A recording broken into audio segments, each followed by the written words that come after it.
CrossFit count? What are you talking about?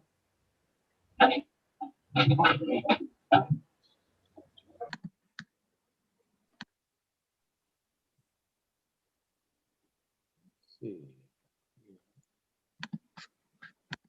Count? What are you talking about? Yay, and we're live. Always makes me happy to see Larry. Hello. Hi, Larry. Hi, everyone.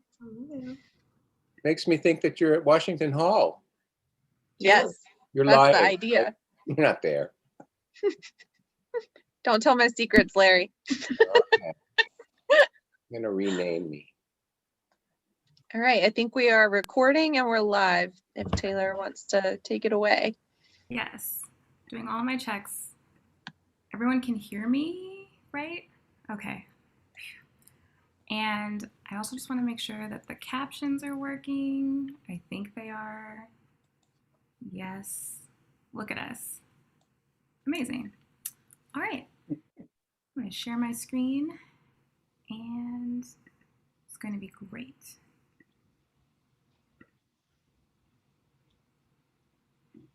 Hopefully you all are seeing a slideshow and not my notes, right? Okay, cool. I decided to do things a little bit differently today, and so PowerPoint and I have been going back and forth for a bit, so I'm glad that it all worked out in the end. Anyway, hi friends, and welcome to our spring members meeting. I'm pretty sure at this point I've met all of you, but for the people on YouTube tuning in, I'm Taylor. I'm the Community Events Manager at Historic Seattle. And our mission here is saving meaningful places to foster lively communities. I'm going to, yes, advance the slides because that's a part of what we're doing. All right. So we have a lot of awesome digital programs happening right now, and they are made possible by our fabulous sponsors. So I want to thank them first, and then we'll get into what we're doing here and how much fun we're going to have. So thank you to Bricklayers and Allied Craft Workers Local 1 in Washington and Alaska. Thank you to Daniel's Real Estate, the Greystone, and the Lodge at St. Edward Park. And thank you to Sellen Construction. And we also, at Historic Seattle, want to acknowledge, I can do this, the land that we are on. We know that our properties and programs occupy the unceded traditional territories of the Coast Salish peoples. And the acknowledgement that I share with you all before each of our programs is not a substitute for developing relationships with Indigenous communities. And it's not a substitute for honoring Indigenous stories as we share our collective history, but it's our first step in recognizing the people whose land we occupy. So thank you all for being on that journey with us. Not yet. We'll get to Jane.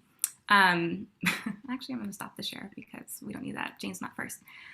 So we have a few fun happenings tonight. So first, we're going to hear from David Gayworth, our council chair. David has some business to take care of with us. And then we're going to hear from a handful of my colleagues, Jane, Eugenia, Naomi, and Kai, and Cindy. Thank you for being here and making sure that we have our minutes. And then after we hear our updates from Historic Seattle staff, we're going to hear from Councilmember Lisa Herrbold, and we'll round out our time together with a Q&A. So if you have questions at the end, I'll let you know when it's time to do that, but we encourage you to unmute yourself and you can ask any of us any of the things. And just a reminder, this is always the case and we always do a great job, but I just want to say it, that we are going to be respectful of our space and our time together. We are going to honor that we've created safe space for listening and learning and exploring. And if for whatever reason that can't happen, then we will do what we have to do to make sure that we keep the good space and the good energy that we have going today. So we are going to start with the business and then get to the updates. So I'm going to introduce David. You're on my grid somewhere. Oh, here you are. And I'll spotlight you. You can take it away. Thanks, Taylor. I saw you. You were right next to me, so I know right where you were. You moved. I also, so I want to say good evening to everybody. Again, I'm David Yearworth, and I'm chair of the Historic Seattle Council. And my official action for this evening is to call or to convene our spring members meeting. So I'm officially calling the spring members meeting together right now. And I want to say welcome to everybody. I'd also like to say a special thanks to all of our staff who put together this meeting for us tonight. It's a quite a bit of work, and it always makes things helpful and informative. And so I'm very appreciative of all of their work. And thank you very much for coming. It's great to see everybody. I see a lot of faces that I know and some that I don't know, and that's always inspiring.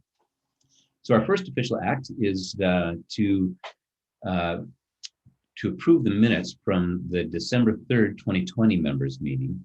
I'm wondering if there's a motion to do so. Would somebody like to move to approve the minutes from last December? So moved. Thank you. And could somebody please second? I second. Thank you very much. Is there any discussion? Very good. All in favor, please raise your hand. Any opposed? Any abstain? All right, the motion passes. Thank you very much. Greatly appreciate it. Now I'd like to introduce Jane Davies, who is Historic Seattle's Director of Finance Administration. Well, thank you. How exciting. I have some slides to share. Taylor is right on that. We can go ahead. So I'm going to give you a quick finance update. Some of you who've been at our last meeting, some of this will be sort of confirmation of predictions made earlier. And for those of you who are not at other meetings, then this will be new for you. I want to start out with summarizing our 2020 financials. And these are obviously just the highlights. You can imagine that we were a little concerned about income during a pandemic. And I am happy to say that we really did a good job of managing the situation.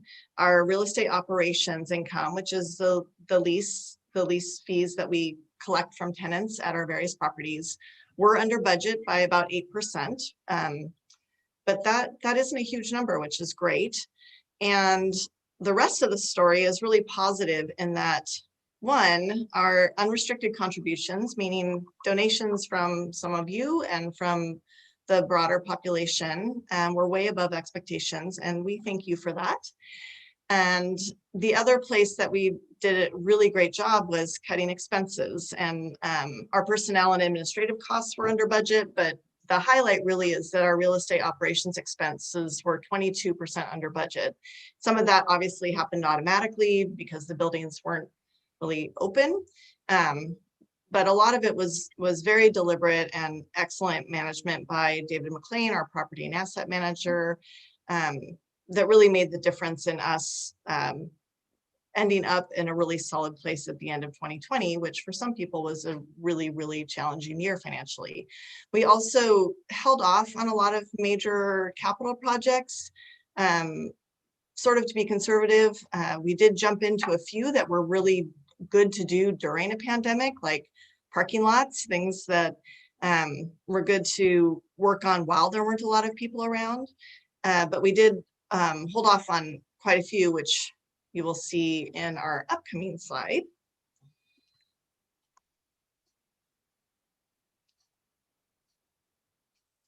In our 2021 budget and where we're focusing. We are budgeting to keep our real estate operations income and expenses relatively flat. They usually increase a little bit every year, and we're trying to be conservative in our income projections, given that we still are in a pandemic, and we don't know for sure when we're going to come out of it and when things are going to change. So we were a little bit conservative in our income projections, and our expenses, we didn't adjust a lot. We try to keep them fairly flat. They do increase just with regular inflation and expenses going up. Our consultant professional fees, we added a little bit more to our budget, and those are places that we try and really leverage people with expertise in landmark nominations or legal consultants or lawyers for things we get into when we're trying to save places. And we're not a huge staff, so leveraging other people who have expertise is a great way to get a lot more done with a limited staff. Our personnel expenses are up a little bit. We had a new employee added in November of 2020, a facilities manager that has immediately made a huge difference. So that's added a bit to our budget. And as I was saying before, we held off on some capital and major improvements to buildings. And this year we really have put a lot of our budget into getting those projects started or completed. So we'll be spending grant money that is restricted for projects like that and completing deferred projects from previous years that we held off when we weren't as sure about our finances. So with that, we do plan to spend some of our cash reserves that stayed steady during 2020 when other organizations did have to deplete some of their reserves. We really were able to hold our cash steady, which was great. So, and I'd say that's not just last year, but in I don't know, as long as I've been here, which is 5 years, we really have been conservative about keeping cash on hand for times when we need it. And this is a year when we need it. We need to really do these capital projects. And so we're going to invest some money into our buildings and make sure they're safe and great places for people to enjoy. And that's my spiel for you today. And does anyone have any questions for me about our finances? Super exciting. Thank you, Jane. You're welcome. All right, so if there are no questions for Jane, we're going to move right along and hear from Eugenia. Excuse me, can I ask Jane a question? Yes, please. Jane, could you outline a couple of the deferred projects that you plan on doing? Yes. Let's see, what are some that we're planning on doing this year? Kai, help me out. We have Go ahead. We have a pretty large, we have a pretty large project over at Victorian Row. It's a 14-unit affordable housing property that we've had since the mid to early 1990s. There's a large porch on the side of it, which seems insignificant in that it's just a porch, but it's really a 3-story porch, 2-story porch, covered porch, all pressure treated material. And that needs to be completely removed and replaced because it's been, 25 years since we installed the porch. So that's a large one. We have other maintenance stuff over at or capital projects over at Good Shepherd Center. We need to start investigating the elevator replacement at Good Shepherd Center. A lot of these improvements at our properties are things that we did when we were originally involved, originally sort of acquired the property. And now they're just reaching the end of their useful life. So the elevator at Good Shepherd Center is one. The North Annex at Good Shepherd Center has sort of perpetual standing water on the roof, and we need to figure out why there's water on the roof and how we can address that. What else? Over at Bellboy, we have unit turns as people move out of the affordable housing properties. We have expenses related to improving those units as people move out. That's fine. I just needed an overview. Thank you. Yeah, no, it's good. Good question. Are there any other questions? Alrighty. Thank you, Kai. Thank you, Jane. All right, so we are going to welcome Eugenia up to the stage. Great. Hi, everyone. I'm Eugenia Wu, and I'm the Director of Preservation Services at Historic Seattle. Just want to welcome all of you. I just realized when I do these public meetings, I seem to love wearing the same top. I do have other clothes, just to let you know, but I just realized that. Anyway, next slide, please. So Jeff Murdoch, our Education and Advocacy Manager, and we tag team a lot of our advocacy efforts. And at any one time, we're dealing with probably a couple dozen different topics, issues, of all varieties. And so I'm just going to highlight some of the things that have been going on. So one of the properties we've been advocating for is the Hahn building over at First and Pike, across from Pike Place Market. This is sort of the kind of the gateway to the public market. And on January 20th, the Landmarks Preservation Board designated the building. We were very thrilled about that, and we worked very closely with Save the Market Entrance. They were the nominator to achieve that. Hundreds and hundreds of comment letters and in support, which was really great.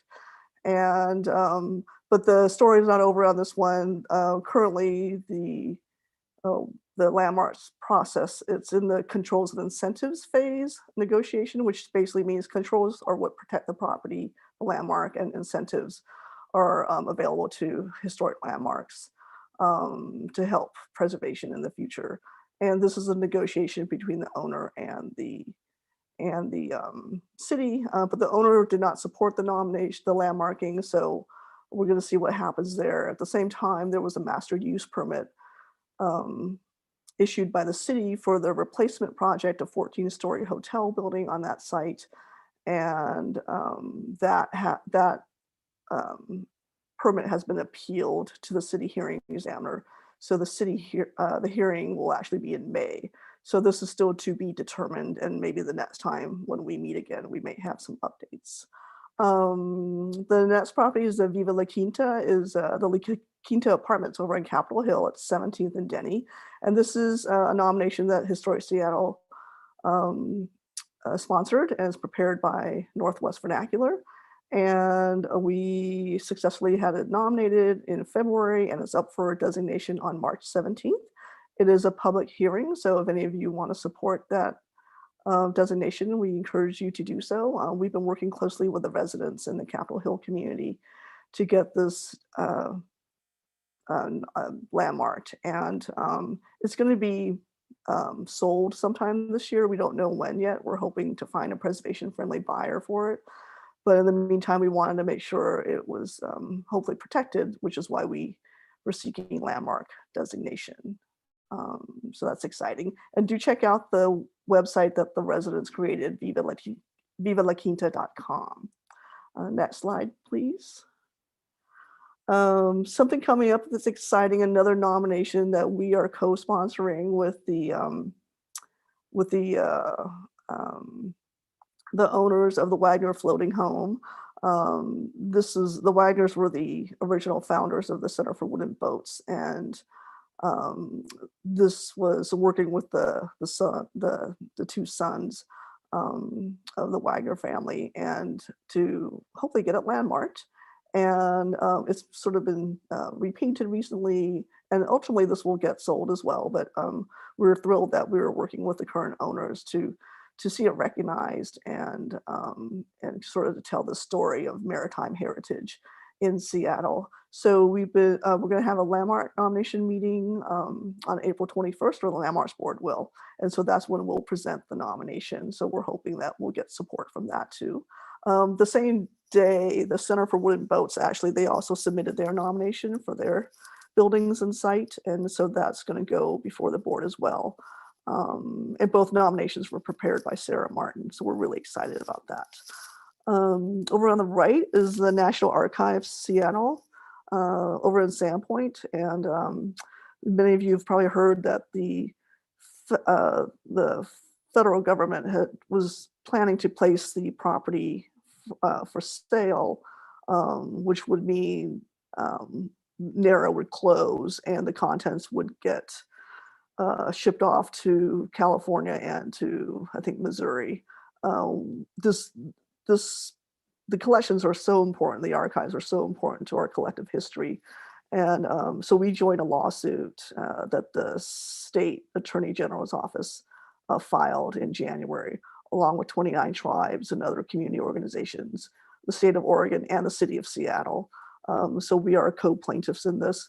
There was some good news recently in February, and the federal court district judge agreed with the state's sort of request to block the sale of the property until the litigation process moves forward. And so at least this way, it won't be sold as this process is going through. So we're hoping with a new federal administration that they actually might consider not selling the property. So that is a possibility too. At this point, we don't know. So, but so far, good news on that front. And next slide, please. A couple things. So on the left, you'll see here, this is the former Third Church of Christ Scientist over the University District at 17th and 50th. And it's currently owned by Church Home. And last year they placed the property up for sale, and they applied for a demolition permit from the city, but they have not received it yet. That's still sort of just kind of pending. It hasn't been issued, which is good. So we were concerned about the future of this property. There's also a parking lot to the south, to the right of this building. So it was marketed as a redevelopment property. And so we were very concerned. In Washington State, properties owned by religious entities are exempt from landmarkings unless it's with owner consent or it's voluntary. So seeking a landmark nomination on this one has not been an option for us without owner consent. So we recently just found out today that the church building is being leased to a new church, a different church, for 3 years. And so at least temporarily, the building is not coming down, or it hasn't been sold yet to a developer that has plans to demolish. So that's very sort of fresh news that you're getting today. So we hope to connect with the new tenants, the new church that's going in there or is there now, and hope to talk to them about kind of long-term preservation and what some of their plans might be. So that's that's good news for now. And then finally on the right is those of you who are in West Seattle. You're familiar with the Stone Cottage. I know you're going to hear from Councilmember Lisa Herrbold in a bit, and this is in her district. And I know she's been active in efforts to advocate to help save it as well. The Stone Cottage is on Harbor Avenue near Alki, and it's going to be moved actually. So it's going to be replaced by a condominium project.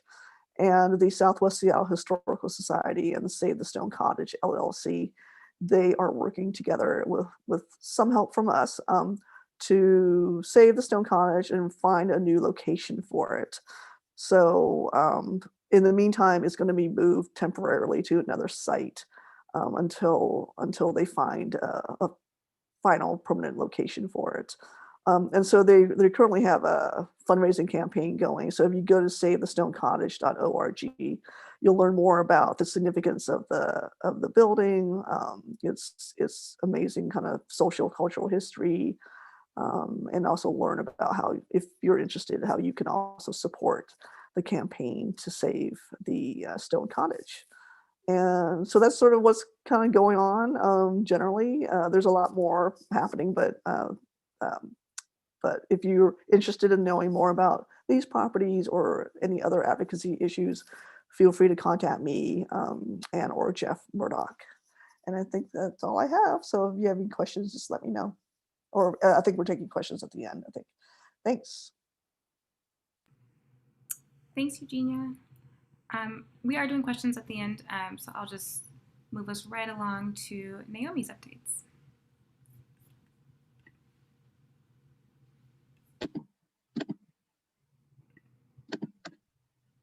Hi, everyone. I am going to give you an update on our programs and fundraising for the upcoming quarter, and just a quick update on recent activity on the fundraising side. Taylor, can we move to the program slide? So Taylor, my colleague who's on this call, is doing a wonderful job with keeping people engaged through virtual programming. And as you all have probably heard at this point, we have made all of our virtual programming free for the duration of the pandemic. So we are thinking it's still too soon to say when we'll return to in-person programs, but we are currently planned through at least April. of virtual programming, and we have topics on hand for May and June that we hope to be announcing relatively soon. Coming up in March, we have a Building Dialogue event next week featuring the Now and Then book by Paul Dorpat and Jean Sherrard, and they'll be present at the event. So if you are interested in, we have a bit of a curated subject that we'll discuss with them, but you'll be able to ask them any questions you have about those pieces or the book. We'd love to have you there. Clay Eels will also be joining that event. And then Larry, our beloved former program director, will be giving a presentation on the architect of the Stimson Green Mansion on March 20th. And that will be followed by another History Collective event, which is our series in partnership with History Link. And we are leaning towards doing a program around the waterfront tour and partnering with Friends of the Waterfront to have a conversation after people go on the self-guided tour about what stops are included in the history of the waterfront. And Larry will also be giving us a presentation on April 28th for the celebration of the inaugural World Art Deco Day. If you miss any of our events, as Taylor mentioned, we're live on YouTube, and all of our events are recorded and then posted to YouTube and will remain there with no cost. So you can access those at any time and go back and take a look at anything that you've missed. Go to the fundraising slide, Taylor. Thank you. On the fundraising and communications side, I believe many of you have already renewed your membership. I've been thanking hundreds of people over the past couple of weeks, and I think that covers the majority of the people in this meeting right now. So thank you so much for your continued support. That's been, as Jane mentioned at the beginning, the membership dollars are not restricted and they help support our operations and our mission. And so they're really valuable for our organization in a time like this when we have difficulty with income on the property side, which has been helped greatly by, again, generous donors like many of you who have given to our emergency rent relief fund, which was established in October. We had received a $50,000 matching gift grant from the Rainier Foundation. And about 1 week ago, we hit the other $50,000 that we needed to raise to meet that full match. So we have $100,000 in that fund that we started deploying in January. The first round went to 8 tenants and organizations that totaled around $37,000. And we're planning another distribution of those funds in about a week, and then a third in May. And we may need, depending on the continuation of the pandemic, we may need to raise additional funds depending on how our tenants are doing later in the spring. You'll hear more about this, and if any of you have given to that fund, you'll see an update from me next week about the impact of the first round of rent relief. It'll also be included in our spring newsletter, which will be on its way to anyone who's on our mailing list in about 3 to 4 weeks. As for last year, like Jane said, in spite of the challenging circumstances, we had a pretty solid year for fundraising. Our total fundraising revenue was up by about 10% over the year prior, which is a positive thing in a pandemic. And I know many organizations have been seeing similar things, that their donors have really stepped up in this time of crisis to ensure that organizations that they care about aren't suffering and forced to close. And so that has certainly been the case for us.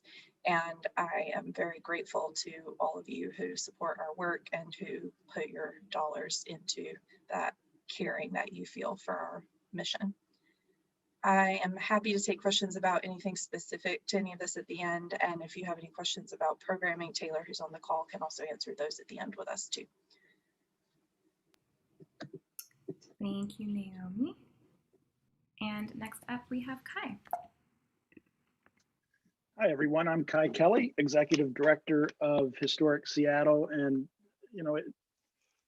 we've been here for a year now dealing with this pandemic. And it really sort of occurred to me just a few days ago that in my mind, the pandemic, quite honestly, has revealed a lot of qualities that we all have as preservationists that care about places that matter in Seattle. I think we're all thoughtful individuals. We're persistent, yet patient. We are certainly a resilient group. And quite honestly, we care about each other.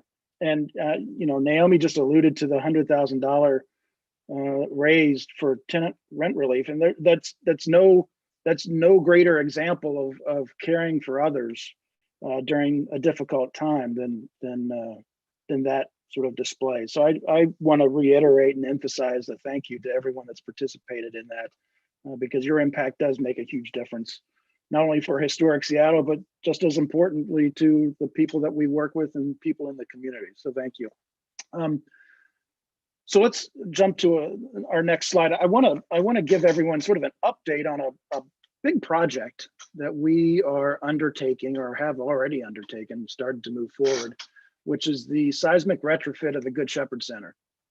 Sort of to orient everyone as to the size and the scope of this project.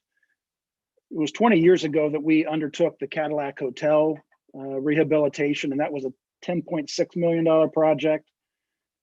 10 years ago, we undertook the effort to save and rehab Washington Hall in the Central District. That was about a $9.8 million project. This, by the time it's all said and done, by the time we go through probably 3 or 4 phases, this is probably going to be a $4.5 million project to seismically retrofit the Good Shepherd Center in Wallingford.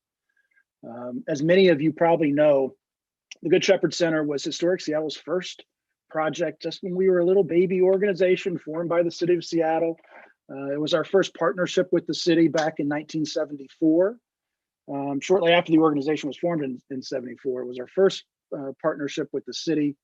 It's now home to dozens of nonprofits, 150-seat performing arts venue, a K through 5 school that has over 200 kids in enrollment, a senior center, and thanks to Cindy Hughes, a really great and well used, often used community meeting room program that generates some revenue for Historic Seattle and provides affordable meeting space for the community at the Good Shepherd Center. So the building's over 85,000 square feet. It's unreinforced masonry, which is not a good thing. And what seems like a sort of a contradictory use of terms or categories, the city has deemed the building a critical risk, which is sort of the highest and most urgent category in the world of URMs, unreinforced masonry. But it also has designated the site as a community emergency hub. So in the event of an earthquake, the residents of Wallingford and the greater Seattle community are encouraged to go to the Good Shepherd Center site and you know, make plans to come out of the earthquake. So there's sort of contradictory terms there that we're trying to address. Next slide, please. So our first step was to really investigate and test and develop our scope of work. So we hired great structural engineers at Swenson Faget to conduct sort of an initial analysis of the structural makeup of the building and to produce a preliminary report that was able to describe in great detail the existing conditions and structural composition of the building. We had to understand what it is that we had, what the existing condition was.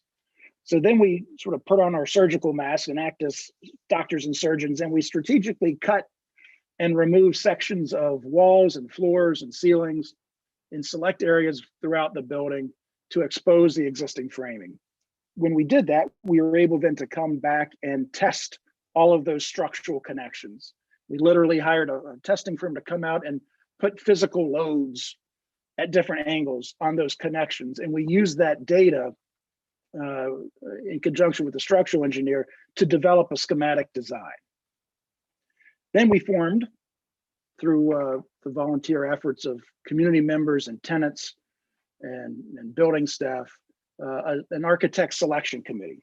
And we decided to hire the firm Building Work. Many of you probably know Building Work for their recent seismic retrofit and restoration of Town Hall. We hired Building Work, who brought in the structural engineer and overlaid the architectural floor plans with the structural design. And they really identified 3 prioritized and sequential phases of work. Our first priority, as shown on the slide, is really connecting floor and ceiling framing to walls.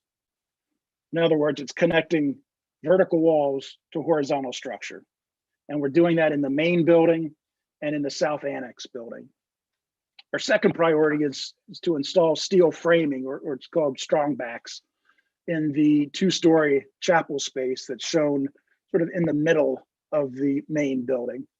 Our third priority is to install steel framing, brace frames as they're called, on the north and south walls of the main building.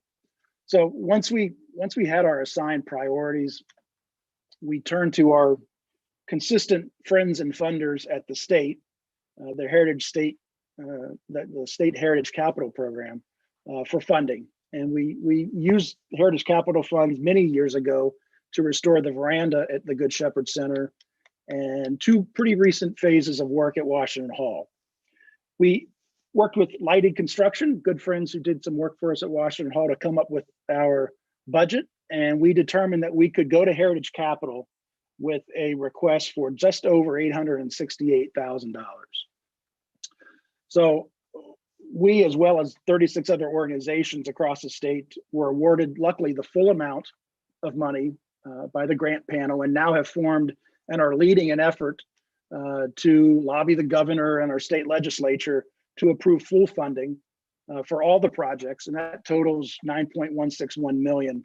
We're lobbying those our electeds to approve that within the upcoming state budget. So if Heritage Capital is funded by the state, we'll be able to complete 70% of our priority 1 scope of work. And that's what you see in sort of the long rectangles. That 70% scope of work is going to be able to address all the wall and floor connections on the long perimeter walls of the main building, as well as all the walls, both interior and exterior, of the South Annex. The South Annex now is used by the Meridian School, and they have hundreds of kids that use that space on a daily basis. So it's a really important first phase of work. Next slide, please. So this is just a physical representation of the projects that make up the Heritage Capital Coalition. We are ranked 14th out of 36. And our effort here, quite honestly, really underscores the challenges that we face when trying to do the right thing, right? Making the building safer for tenants and for the community. And oftentimes, we find that the work to secure the funding is often more difficult than actually doing the work itself. Next slide, please. So Heritage Capital is a 2-to-1 match program. So for every $1 that's provided by the state, we have to come up with $2. And the chart on the left just shows a very simple example of that. We were awarded over $868,000. Therefore, we need to come up with $1.7 million. So we've already met some of the match requirement.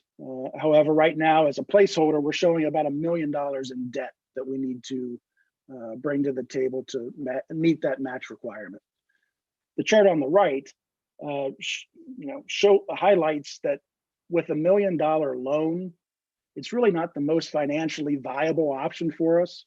$1 million loan at 4.5% interest over a 10-year term. Not only do we obviously have to pay back the $1 million principal, but it's going to cost us, as the chart shows, over $243,000 in interest in debt service. So therefore, our next challenge after we secure funding from the state is to look for additional grant sources of funds to decrease our reliance on debt in order to acquire and secure those grant funds. So we'll be looking to private philanthropy, both from foundations and individuals, as well as public support from King County and the city of Seattle. If in closing, really, if the Good Shepherd Center is both, quote, a critical risk and a community emergency hub, then the project needs to continue, quite honestly, to be a team effort with team support and underwriting. Any questions on that?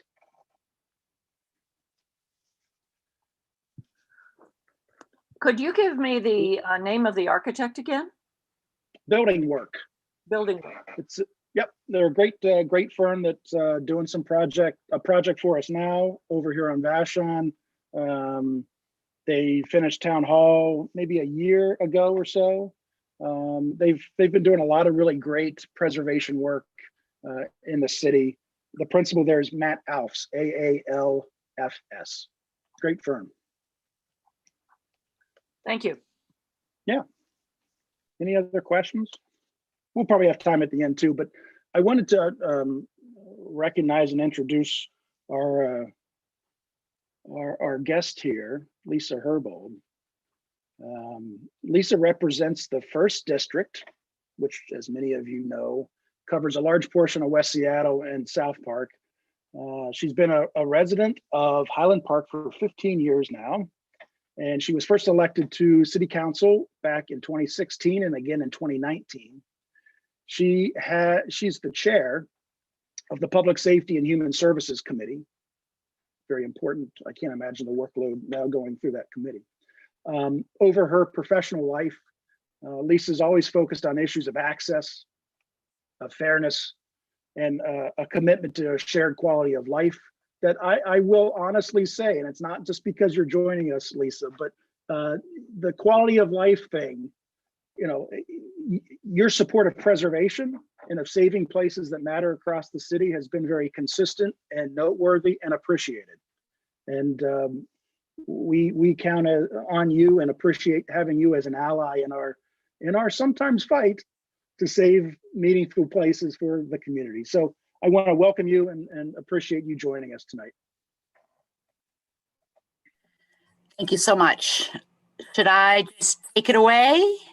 Well, I think let's have, I think, Taylor, do you want to throw some questions out there? I know we have probably some pretty good questions. Then we'll probably open it up if you have some time. That works for me. Open up to the group. Okay. Thank you so much for including me in your membership meeting too. Really appreciate it and Absolutely. glad to be here. Great. Thanks for joining us. Hi, I'm Taylor. So we do have a few questions for you, and we're going to start off with a fun one. We'd love to know, what is your favorite historic place in Seattle and why? Oh boy, so it's it's depending on sort of the day of the week, the mood, the month, what's going on. I think I reflect differently on historic places. Recently, I have really been appreciating the place for my district at the Cooper School, Youngstown, plays both for my district, District 1, West Seattle and South Park, but also for me personally. My bio, I think, is old. I've actually been here in Highland Park. This is my 21st year. I've got to update the bio on my website.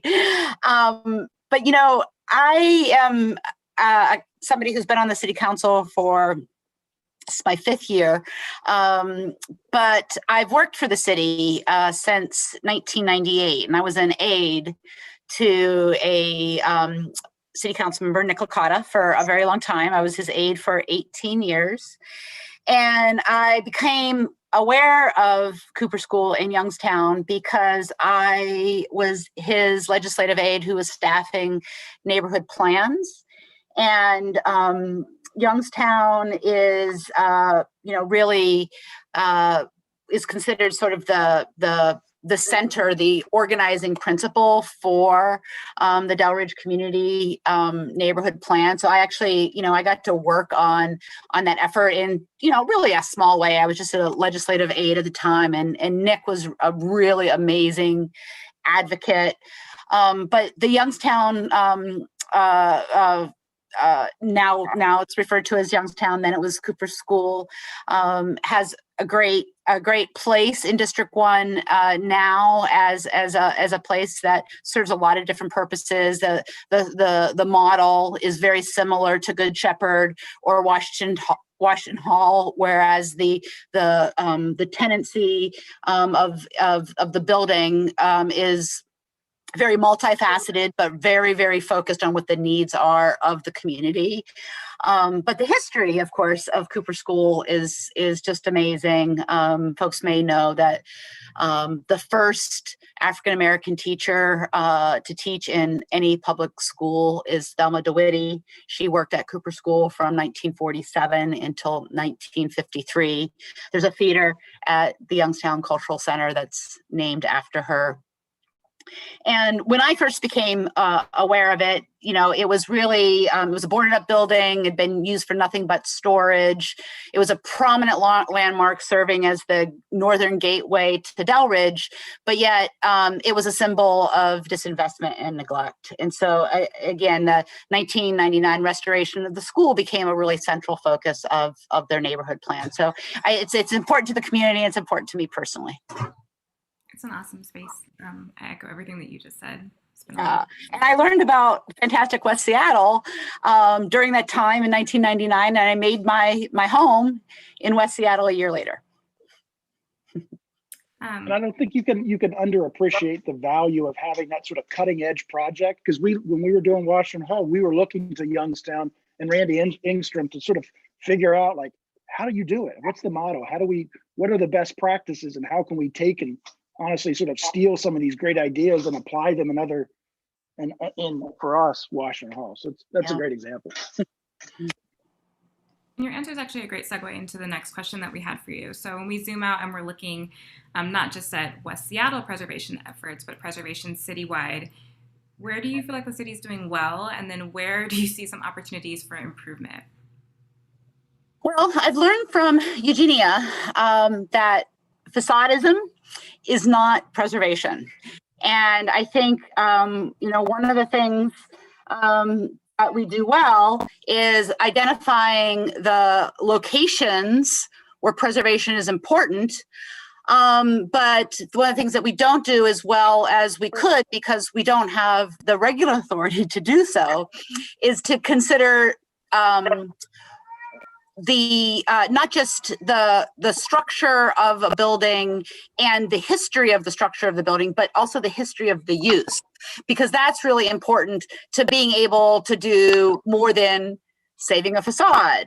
In order to actually preserve the historic use of a building, and avoid a building being torn down and the only thing being saved is the facade, you have to also be able, in that regulatory process, consider the components of that building that are integral to the use of the building, and also be able to argue that you can save those as well. And so I really think that we need a major overhaul of our landmarks designation ordinance to allow us to go beyond facadism. You got a lot of head nods. So thank you. So now we just zoomed out, and a clap from Eugenia. Yes. So we zoomed out for that question, but now I want to skip the order that I sent the questions. Oh, David has a question.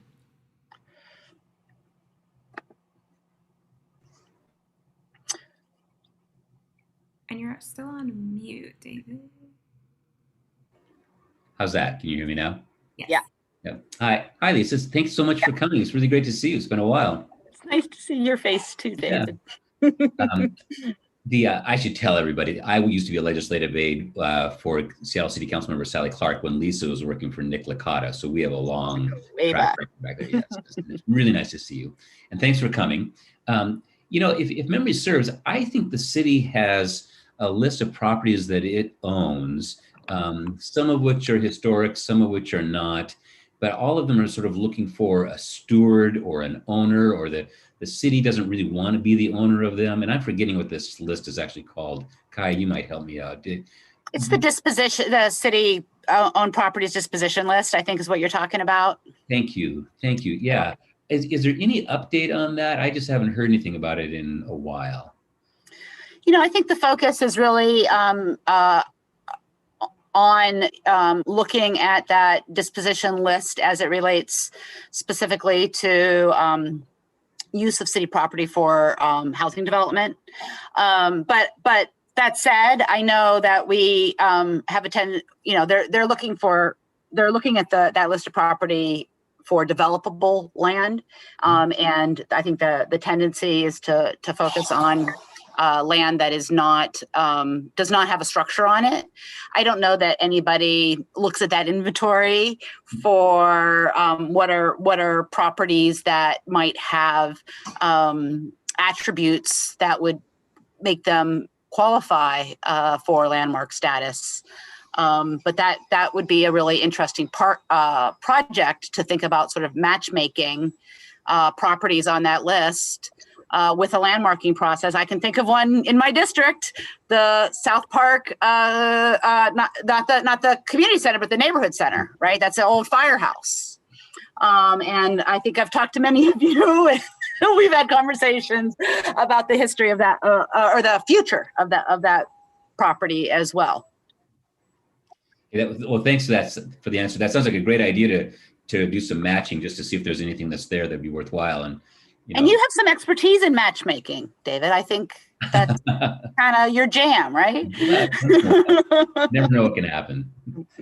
Thank you, Lisa. Oh, no, wait a second. Do tell. I'm curious now, Matt. I want to learn more. Maybe this is offline conversation. Oh, no. I think of a little bit of the consultant work that David does is about matchmaking around economic development, and like looking at when you're trying to help a neighborhood, and he's done some of this work in South Park with identifying sort of the neighborhood business needs and identifying spaces within a neighborhood that might need a tenant.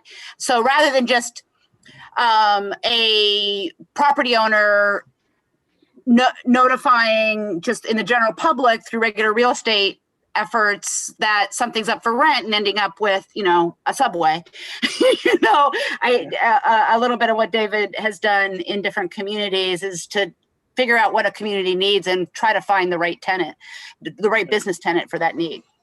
Yeah. Is that, did I describe that correctly? Yeah. Can I add you to my website? That would be great.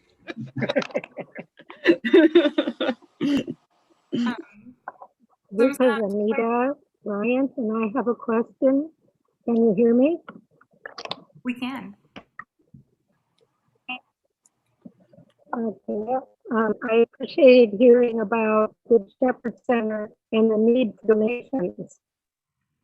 And I think that it would be really good if the Historic Seattle would put their tax ID or EIN number on your website, or maybe you can give it to us now, because there are some of us that need to take required minimal distributions this year, and when we do that, we're required to give a tax or an EIN number.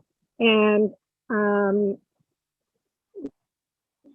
you give that to us now, or how can I get it? I'm doing that right now, Anita. Thank you for that question. I'll put it in the chat right now, and also the link to the website where it's located. And I can also include that in the follow-up email too. Will that come up on the screen? Give me 1 second. I have to type a message. Okay. Thank you, Anita. And Councilmember Herrbold, we have one more question for you, and then we'll open it up for everyone to just ask any of the questions that you want to ask us. This one's really specific.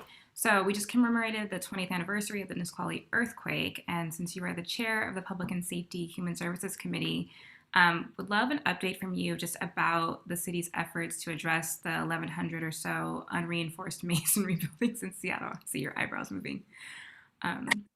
It's hard to keep a still face when you talk about unreinforced masonry in the city, and hat tip to Historic Seattle for not waiting for the city to move as it relates to the Good Shepherd Center. I don't know how many people know this. I know many of you probably do, but the city of Seattle passed and then repealed mandatory URM legislation 44 years ago. And we all can agree that we need standards that can make sure that our city is safe in the event of an earthquake. What we have a hard time agreeing on is how to pay for it.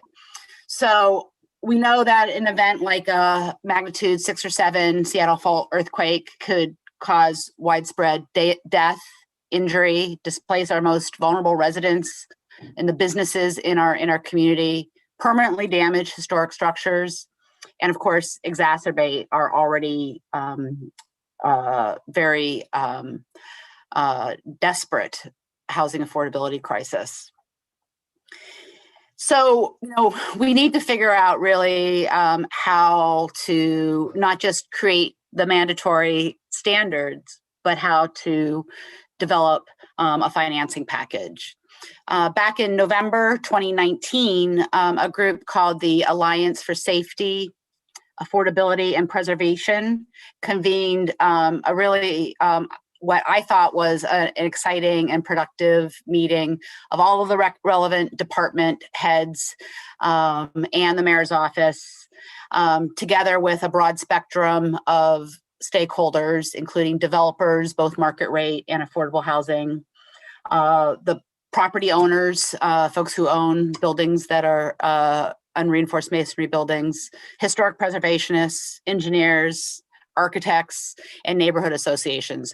And we got together to discuss the details related to mandatory URM seismic upgrade legislation for Seattle and what that might look like. In connection with this concept and the idea of requiring mandatory retrofits to the Seattle's most vulnerable buildings, we also discussed a potential retrofit credit program that could be implemented to support the cost for building owners. Most people agree that mandatory retrofit legislation is the only way to marshal all of the concerned stakeholders and resources required to solve this issue, but that we recognize that an effective and efficient financing solution is a indispensable component of any legislation moving forward. So some of that work has been done in the state legislature. After this great meeting in late in 2019, enter 2020, the new year, COVID. I remain very interested and motivated on this issue. I first started working on it because I was actually a member of the council's land use committee, and probably 3 years ago now, we were hearing OPCD, the Office of Community Planning and Development, and the Seattle Department of Construction Inspections. We were hearing in committee their work plan, and myself and the other council members on the committee recognized that this issue wasn't included on the work plan.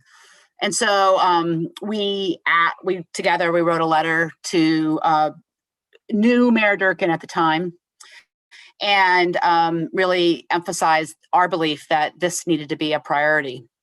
Again, fast forward 3 years now, and we have not taken, I think, the steps to start moving in the right direction.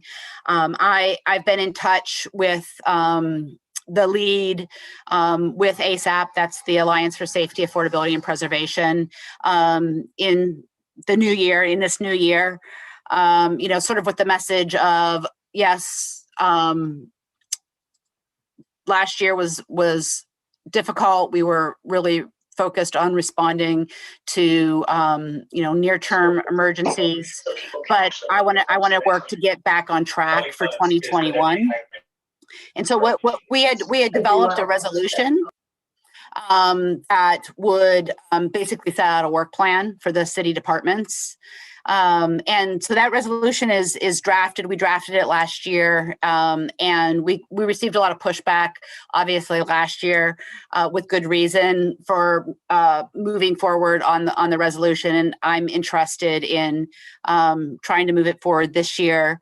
My staff spoke with Lisa Nitze in November of 2020, talking about bringing it back this year. This issue is on my work plan. It's on my committee work plan for this year. So that's one way I have to hold myself accountable. But I'm still hearing from the executive departments that they are not in a place where they feel they have enough resources to move the issue forward. And so what that does for me in as it relates to passing a resolution, the point of the resolution is to lay out a work plan. And the work plan is the work that the departments are agreeing to do over the next year. And so we're in a little bit of a bind about moving it forward. We just voted on our committee work plans this week. And so part of me putting it on my work plan is so that I can say to the executive, look, this is on my work plan. I've got to get some work done on this year. I could really use your help too. That's great. We really appreciate the effort. An earthquake doesn't care about a pandemic. That's right. Right. I mean, to oversimplify it. And, just as Youngstown was a model for us at Washington Hall, I'd love to offer up the Good Shepherd Center and the work that we've been planning and will be doing as a model for you and other city officials to think through some of the complex financing, just cost data, raw cost data, consultants, best practices, all that sort of information. You offer that up as a case study for the city to use. Well, maybe one thing we can do is we can work to schedule some sort of maybe a noontime lunch and learn with the members of my committee, bring in some department heads. I know Nathan Torkelson is really supportive of this work, but I think, and I'm a person, I believe in taking, I think it's better to take some small steps than take no steps. And so if we could just figure out a way to get some agreement from the executive to start taking some small steps without making them feel that they're overcommitted. But you're right. It's one of the things we are the challenge that we are faced with the emergency that we've experienced with COVID, with the West Seattle Bridge, here regionally, in other states, recently with the power grid. It's compounding crises that are of our own making. And that's what our dystopian future, it's not zombies, right? It's compounding emergencies of our own making. And I think we really need to see that and use that as a way to motivate and propel ourselves to prepare for them. Yeah. I think that's why we always sort of looked at the Good Shepherd Center. We don't have any other URMs other than the Good Shepherd Center. We've addressed the Cadillac. The Cadillac's sort of the poster child that I see when OPCD or DCI puts out any sort of unreinforced masonry marketing material. Cadillac's front and center. So we took care of that. Washington Hall was not a URM technically, but it was vulnerable certainly to seismic and structural issues. Took care of that. So the next thing for us is really the Good Shepherd Center. We always felt like we don't want to wait. Like it's a need, and we're an organization of action with people behind us and really smart, creative, people that want to get stuff done. So, we're moving forward as best we can with that effort. And like I said, I think just using that as a case study or some way to sort of show the impact on the ground impact of what this means and how we can afford it. So something that we're really interested in. So that's great. And Lisa Nitze, who you referred to, is also on our foundation board. So, I think there's a good conversation that can continue to be had with not only members of Historic Seattle that are with us now, but also people on the governing board and council. Thank you, Councilmember Herrbold. I know we're a few minutes after our time, which is cool that our conversation just naturally took us over. That hasn't happened in a little while. And I do just want to read the room. If anyone has questions, I just want to ask our presenters tonight, like, would you mind staying on a couple more minutes? Yes, yes, yes. I'm seeing head nods. Okay. And maybe we won't have to. So now that I've asked all of my questions, opening it up to all of you. If you have any questions for anyone at all, now would be the time to unmute and ask away. And if not, that's okay too. You can always email us your questions and we can end our time together.